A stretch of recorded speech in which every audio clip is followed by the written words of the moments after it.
ఇది జరిగిన ఘటన. ట్రక్ డ్రైవర్ ఖచ్చితంగా ప్రమాదం జరిగిందని, తాను ఎవరినో గుద్దేశానని భావించి గబగబా ట్రక్ దిగి వచ్చాడు. అటు ఇటు అంతా చూశాడు. ఎక్కడా ఏమీ లేదు. ప్రమాదం జరిగిన ఆనవాళ్లు లేవు. అసలక్కడ ప్రమాదం జరిగితే కదా.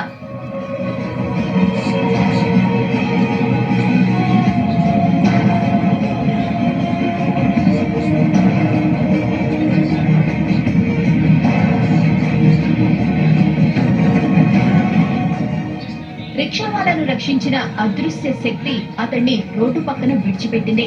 అతడు ఆరోగ్యంగా ఉన్నాడో లేదో తెలుసుకుంది. అతడు సరిగ్గానే ఉన్నాడని భావించి అక్కడి నుంచి మెల్లగా వెళ్లిపోయింది.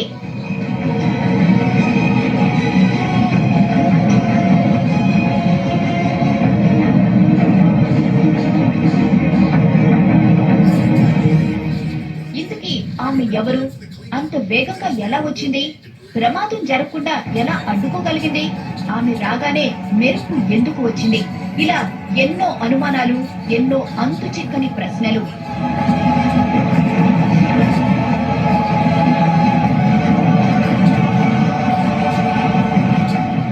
అంత వేగంగా మెరుపులా వచ్చింది కాబట్టి ఆమె ఖచ్చితంగా గ్రహాంతర వాసేనంటున్నారు కొందరు. గ్రహాంతర వాసే అయితే ప్రమాదం జరుగుతుందని ముందే ఎలా ఊహించిందని ప్రశ్నిస్తున్నారు ఇంకొందరు. అసలు గ్రహాంతర వాసికి మనిషిని రక్షించాల్సిన అవసరం ఏముందంటున్నారు. పైగా నడక మానవుల తరహాలోనే ఉన్నాయి.